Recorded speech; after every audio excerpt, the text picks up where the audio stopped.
This is the Moorlands Sport Extra podcast in association with Leek Building Society, rated the UK's best building society 2023, serving the community and its members for 160 years. Hello everybody and welcome to this week's edition of Moorlands Sports Extra, the podcast brought to you in association with Leek Building Society and by the sports team here at Moorlands Radio. Now, we're going to get straight into this week's podcast as we come to the final full week of November. There'll be another normal podcast out next week, and then the week after that, we'll have another Inside Edition Football Club, which we'll hopefully tell you a bit more about next week as to who we'll be focusing on. But let's get started with this week's podcast. So what we're going to hear from in this week's podcast, so we're going to talk to the Congleton Town manager Richard Duffy. I caught up with him after their 2-0 win over Romulus on Saturday in the Midlands Football League. We'll also hear from the goal scorer of the second goal that afternoon, Max McCarthy, following his return to the Cleric Stadium. We're going to hear from Newcastle Town manager Paul Moore. That was following their 1-0 defeat to Avro on Tuesday night in the pitching in Northern Premier League West. And we're going to finish up this week's podcast by talking to a triple centurion, because last Saturday, during their 4-2 win over Studley, Captain Matt Thomas played his 300th game for Old Alleynians, and what an achievement was that. So we sit down and we discuss the achievements, and we'll of course end by giving you all the local non-league fixtures for you this weekend as we move into the final Saturday of November 2023. Place to start for this week's podcast is the Cleric Stadium. Congleton Town returned to winning ways in the Midlands Football League, having lost their last league game against Highgate United. This time they were hosting Romulus at the Cleric Stadium, and goals either side of half-time from Carl Dickinson and Max McCarthy won the game for the Bears to keep them top of the Midlands Football League. And after the match, I caught up with manager Richard Duffy to get his reaction to their latest victory. Joined by the Congleton Town manager Rich Duffy. Richard, Congleton Town 2, Romulus 0. Pleased with those 3 points? Yeah, good win. I think a deserved win. I think we created enough chances second half to win the game comfortably, and didn't really quite put it to bed, but 2-0 we were comfy enough, and obviously, you know, at 2-0, one mistake and they're back in the game. So we can't drop our standards. We got to keep on doing what we would, you know, what got us in front and what got us to dominate a game second half, and I thought we were good winners. 2 delightful goals as well. The first one, Carl Dickinson, he struck it from the edge of the area when there's appeals from other players for a handball against one of their lads in the area. Yeah, it was a couple of appeals. I think they stopped more than us, and it could have been a penalty, but obviously balls rolled to Dicko, and whether it's a cross or a shot, I'm not sure he's been boasting about it's a shot in there, but I'll have to watch it back. But either way, it's a great finish, and yeah, got us in front and settled us down a little bit. And then the second one, Max McCarthy from the edge of the area. They're calling him the Cheshire Messi on social media, but that's 2 in a week for him since he's joined from Avro. It must be delighted to have him in the squad. No, great finish. You know, we've talked about getting the ball into our strikers' feet in and around the box, which we haven't done enough of lately, and I thought we were good at doing second half today. Caused them all sorts of problems, and obviously Max got on the swivel there and put a great finish away in the bottom corner. So as I say, once we went in front 2-0, then it looked game over. As I say, he's joined from Avro last month or so. What's he bringing to this very good Congleton Town side? Just something different, you know. We could pace, strength. You know, we can finish. Just gives us something different. You know, with him, Brian, Tom Hampton. You know, we've got a mix of everything there. So you know, I'm happy where we are squad wise. So he's come in and fitted in well. And he seems to have got quite a bit of experience for a young lad. He's been at Stoke, started off here at Congleton, and then he's played for Kisgrove on loan, Avro. I think he was at Skelmersdale at one point as well last season. Yeah, he's been around the block, Max, for a young lad. So hopefully he can find a home. He's with us at the minute, and hopefully he does well and continues to score goals. You know, when you're settled and happy in the place, and it makes a big difference to your performance. lost Peter Williams in the first half to injury. What's the situation with him? Yeah, we'll have to see. He took a whack on his hip. And usually when you get an impact, it's sore, but you sort of get on with it, and then it hit. Obviously, once everything settles down, then it becomes sore overnight. But it was one of them where he couldn't carry on, so a little bit worried, but we'll have to see how he goes. But you've got enough replacements on that substitutes bench that you didn't weaken the side. You brought on Brian Barton, but you had Tom Hampton on there, Danny Cox, Jonathan Beaumont. It must be great having a squad like that, and particularly a substitutes bench that, you know, when the game's not going your way, you can bring someone on and they've got the quality to change it.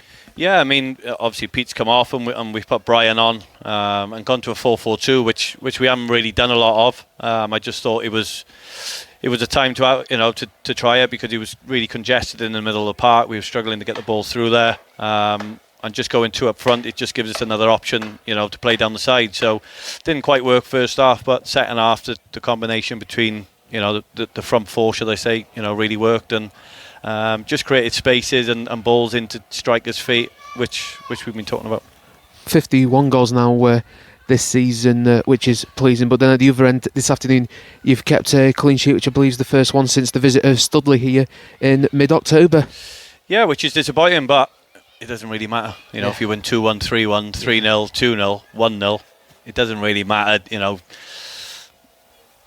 A win's a win. Yeah. And we need to get back to winning ways in the league after we've lost our last league game to Highgate. So whether it's 4-3, 3-1, I'm not really bothered, but it is nice to get them. Dave will tell you that it does matter, and rightly so. But listen, I'm sure he'll take a 4-3 win over a 0-0 draw, shall I say. And they hit the post right at the end, and Dave had that moment where he missed the ball, so it's even more pleasing that luck's gone your way this afternoon. Yeah, we've had a little bit of luck. They've created one or two chances. Dave's made a couple of good saves, but must be expected. I keep saying it. You are playing against another team, and they have the right to have a good go as well. They have the right to win a game. They have the right to score goals and create chances, and we've got to come up with solutions to stop that. So the solution was the post today. Yeah, a bit of a break now from the league. You've got your next 3 games, the cup games, 3 different cup competitions. It starts with Runcorn. It's a week on Tuesday as you defend the Cheshire Senior Cup. What's your thoughts going into that game?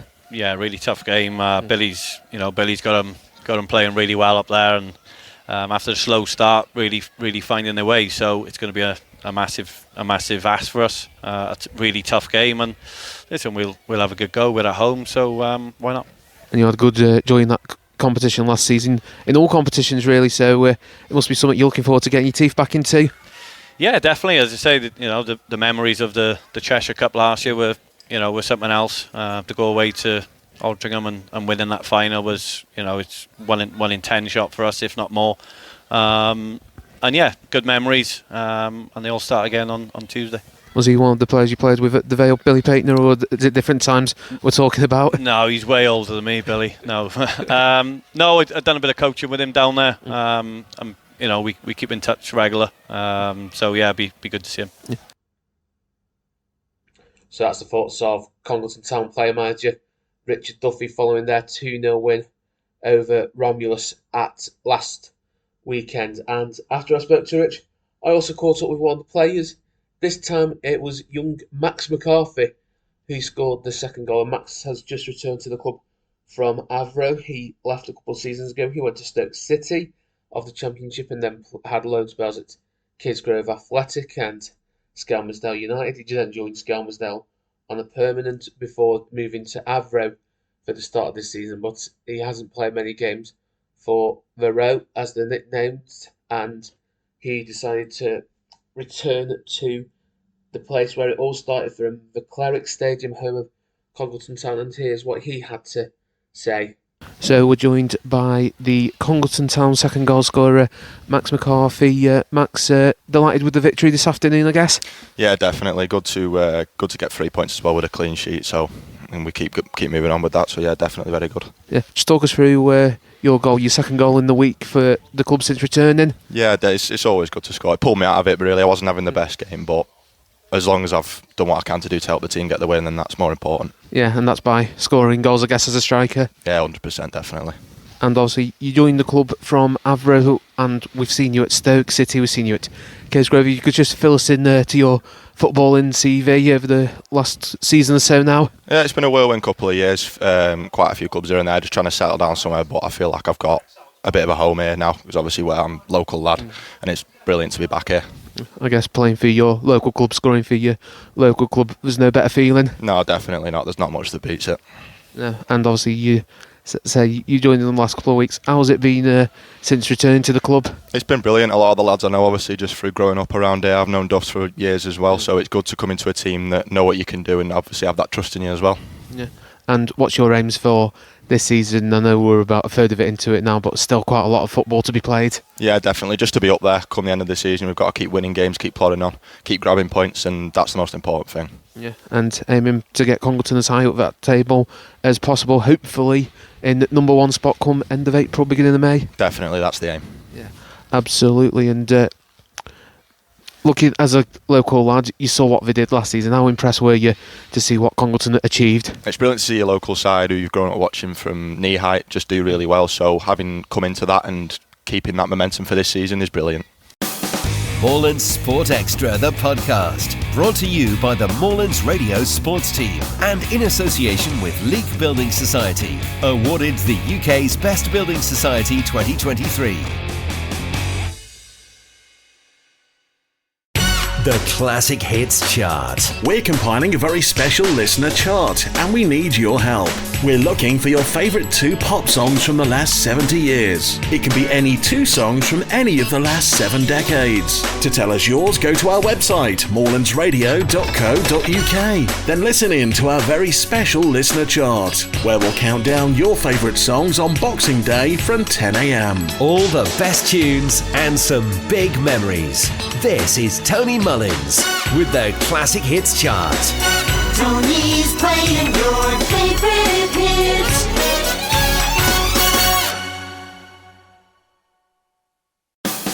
Moorlands Sport Extra, the podcast, brought to you by the Moorlands Radio Sports Team and in association with Leek Building Society, awarded the UK's Best Building Society 2023.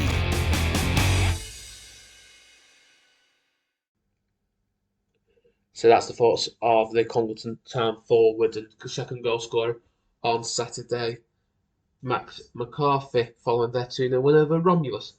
And we're going to leave the Midlands Football League there for a moment. We will return to it later on in the podcast, because we're now going to go to the pitching in Northern Premier League West and back to the Reading Stadium, where I spoke to Paul Moore following Newcastle Town's midweek fixture against Avro. It wasn't a good evening for Castle. They lost 1-0 at home to the Northern Premier League West New Boys. Well, it's 2 months into the season, but they're still the division's New Boys. Babito Gomez scored the game's only goal on 30 minutes to seal the victory for the Oldham-based side. And here's what Paul Moore had to say about the game.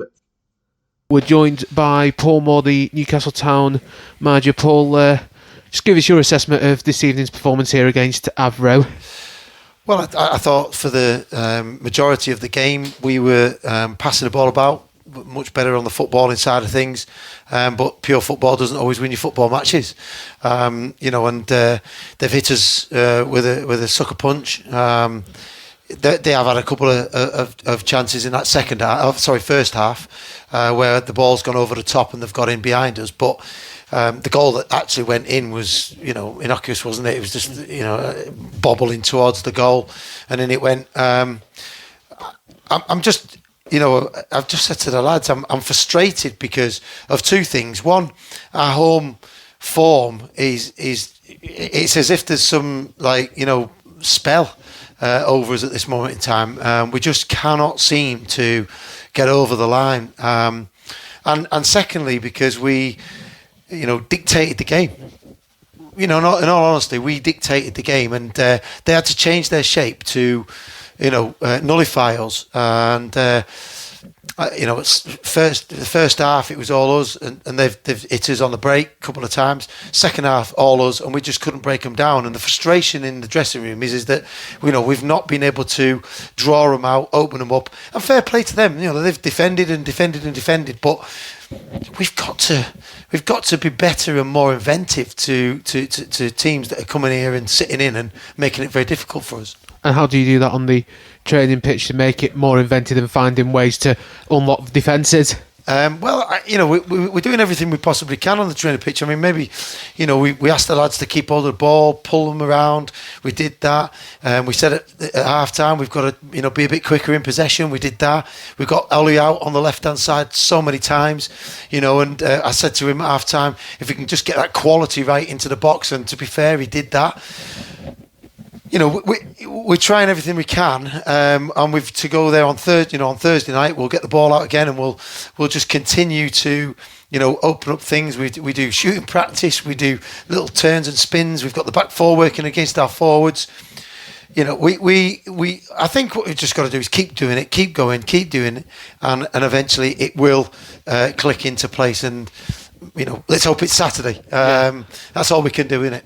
Yeah, one home league win so far this season. How do you change around? Do you tell the lads to play in away, take them somewhere, and then drive them down to the ground to make them feel like it's an away game? I have no idea. It's incredible, isn't it? We go away from home and we've got the best record away from home in the league, and we've got the worst record at home in the league. It's bewildering, isn't it? We ain't doing anything wrong. No. And I think that's the main thing. We've got a good mentality. We've got a great squad of players. The dressing room's strong. There's not a great deal wrong in there, and the players that we're picking are doing fine. So we've just got to keep working at it. Just keep playing.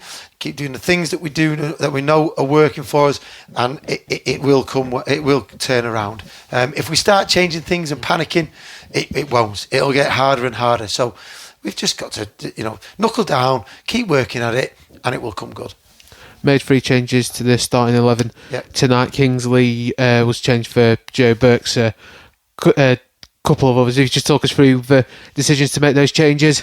Yeah, we had a tough game on Saturday. Jack van der Laan played a full game again on Saturday. I just felt that we wanted to give Birksey a run in that area because we changed formation, where we've normally been playing a 4-3-3. I went 2 forwards up top, so Patrick deserved a start. So did Birksey, and I brought Isaac back into the midfield because I just wanted that competitive nature in there. So that was the reason for the changes. Back 4 stayed as it was, and it was just a case of hopefully we could open them up with the 2 forwards, but the curse of our home ground has hit us again, and it didn't quite work. But possession wise and playing wise, I thought we were good. How do you think the 3 lads did coming into the side tonight? I thought Patrick worked hard, didn't really get anything, didn't really have any opportunities to have a shot on goal. Birksey again, he ran his socks off.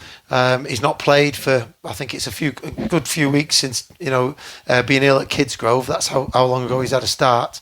And Isaac's been playing, so I thought they all did well. Isaac's now going to be missing for Saturday because that was his 5th booking.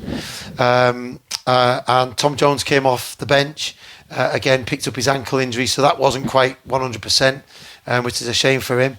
So yeah, we're going to be probably nursing a couple, but we've got a couple to come back, so we'll see what we're at on Thursday night at training. Isaac Graham didn't look impressed when he was brought off. I guess, though, that sort of things you want from the players is not being happy that they're being dragged off when there's a game still there to be won. Yeah, he wasn't happy, was he? Look, that reaction's not called for, and certainly something that I'll talk to Isaac about. Be upset about coming off, but to react like that in the dugout's not the right way to do things. But again, we'll have a chat about that. So that's the Newcastle Town manager Paul Moore following their 1-0 defeat against Avro on Tuesday night.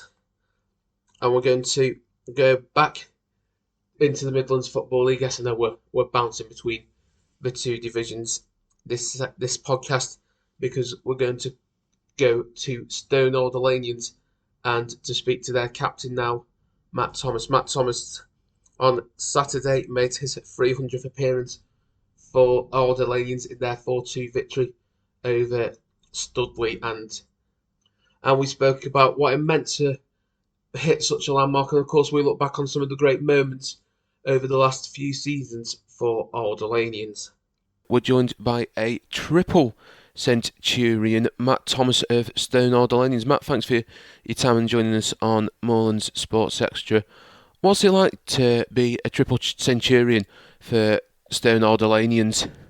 Obviously, it's a proud moment. It's a club I've played for since I was 16, with just one brief hiatus. But we've actually got quite a few. I mean, the game on Saturday, we had just under 1,700 appearances throughout the squad. So there's Sam Wilson and myself, who've also made over 300 appearances. So it's a testament to the loyalty of the squad and what we do at Stone. Yeah, it certainly is, because you don't see that in non-league football very often. They always say loyalty is such a rare commodity in any walk of football. So why do you think it is that Stone Old Alleynians got such high numbers between them in the squad? No one else wants us. No, but no, we're all mates off the pitch. You know, people say that, but we probably go out, have a pint with each other probably 2-3 times a week, probably 6 or 7 of the squad, which is a big thing, and we're all mates off the pitch. Our partners seem to know each other as well, whether that be good or bad, but they know each other and go out with each other. So we are a tight-knit group, and that filters down really, and it always has been. So it's like a family essentially, then, Stone Old Alleynians Football Club? It is, yeah, it is. And obviously, to make your 300th appearance is always special. To get it in a win away at Studley, who are flying at the top end of the Midlands Football League, and to win 4-2 as well, that must have made it even more enjoyable. It was, yeah. I mean, it was a bit backs to the wall. We've been hampered in recent weeks. We actually had 2 or 3 subs, but none of them were fit to come on. We've been hampered by injuries, and Will Bailey's gone to travelling to see his girlfriend in Australia, and then Ollie Davis has broke his leg last week, and you wouldn't believe the injuries we had in the week leading up to it, but yeah, that's typical Stone, and that's throughout that 300 appearances, backs to the wall, and all the lads came to the fore. Yeah, it was a great win and nice way to cap it on a personal level. And of course, the other end of the personal level was a couple of days before your 27th birthday, so a fantastic birthday weekend then for you. It was, yeah, it was. I was quite glad the game was off last night because I had a few celebratory pints over the weekend. But no, it was a good weekend and one that I remember fondly. Absolutely. And just looking back over your time with Stone Old Alleynians, what would be the standout moments for yourself during that run? There's been a few. I mean, when probably a few years in, I remember when we were playing. It might have been 2 levels below where we are now, but we actually got to the JW Hunt Cup final at Molineux, and I did score a last-minute miss-hit volley into the top corner in the quarter-final to get us through. That was good, but then you look at results last year, the year before, and to go to a place like Leek, hold them to a draw, and then beat them on penalties to get to the Staff Senior Cup final. At Burton Albion was brilliant for everyone, and a testament to how far the club has come, really. But also away from the pitch, a big highlight is when I started, we had 2 teams, a first team and reserve team. I think we're now over 35 teams with junior teams, girls teams, and we're just setting up a disability team as well. So it's really pleasing to see how far the club has come with minimal support really from the powers that be, and that's all the town needs now to really take it to the next level. But that would be great. But they're the personal highlights, yeah. Looking back on that run to the Staffordshire Senior Cup final, obviously you beat Leek as you mentioned, but some of the other games you beat Hensford Town at home, who were once a conference side like Leek. You beat Kidsgrove at their own place. I think you were 2-0 down at one point to come back to win 3-2, so it must have been something special in that changing room at the time. It was, yeah. It was. Like I say, we're a close knit group. We tend to not know when we're beaten, and yeah, it was a special run really. To like you say, to beat Hensford, and then to go and beat Kidsgrove. We just got the momentum and seemed to keep going. The Kidsgrove one, I thought we played quite well, and it's hung in at times. But yeah, it was a fun memory and a good celebration after. Can you imagine? So I actually covered that game and being really impressed with Stone Old Alleynians, and it wasn't a surprise when you made the final, and as you say, final at the Pirelli Stadium. It must have been disappointing that you couldn't just see it over the line and win the Staffordshire Senior Cup, but I think at the end of the day, for Stone to have made there, and as we said, the teams you knocked out, that was really impressive. It was obviously you're always disappointed to lose, and at the time it takes a while for it to settle. But then you look back and see. I mean, this is a club that probably I think 5-6 years ago was playing 2 levels below, and playing at Stone Dominoes at the time. But and to see where we've come and what we do now and how we can compete and continue to is great. But yeah, it would have been nice to win and have one on the mantelpiece, because I think the only trophy we've actually got is probably Programme of the Year from 1987. But moving forward, what do you hope to achieve with Stone Old Alleynians? Can they make the step up to the Northern Premier League? First things first, we need some funds to do that. But we've got some good lads. We've got some lads that have played a long time.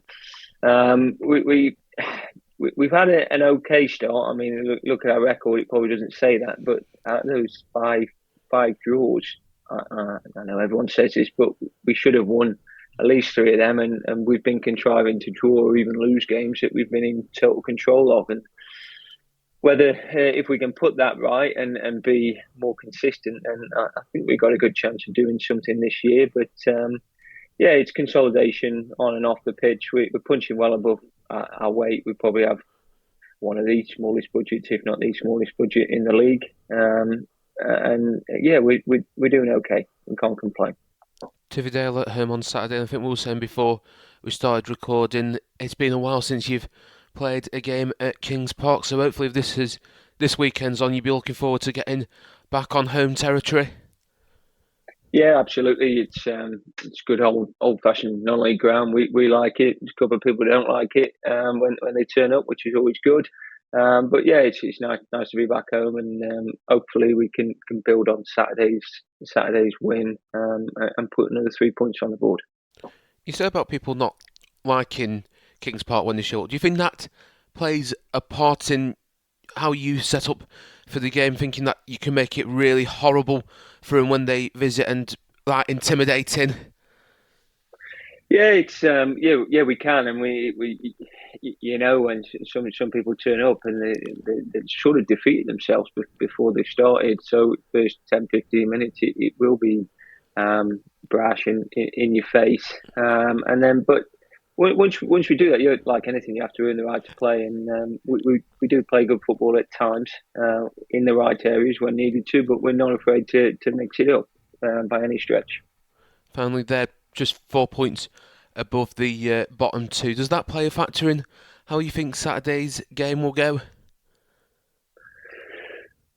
No, it's a strange league, and with clubs, you never know who's signed who in the week or who's had a bit of money pumped in. It's a strange league. I mean, you mentioned Studley, who played on Saturday. When we played them at home, they'd won their first 8 games, and then I think that might have been our first win of the year, Studley. Correct me if I'm wrong, but and then we went and we put a dominant performance in. And anyone can do that to anyone in this league, and no, you have to be on your mettle and you have to respect everyone.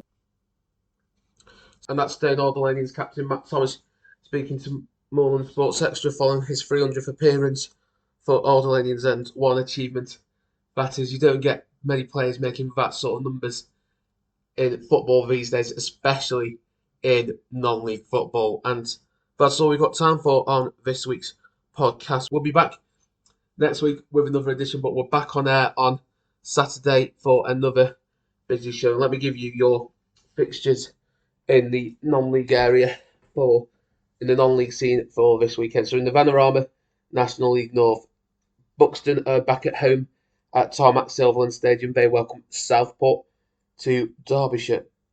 Nipping into the Pitchingen Northern Premier League West, Nantwich Town go to City Liverpool. That's the battle of the two FA Trophy giant killers.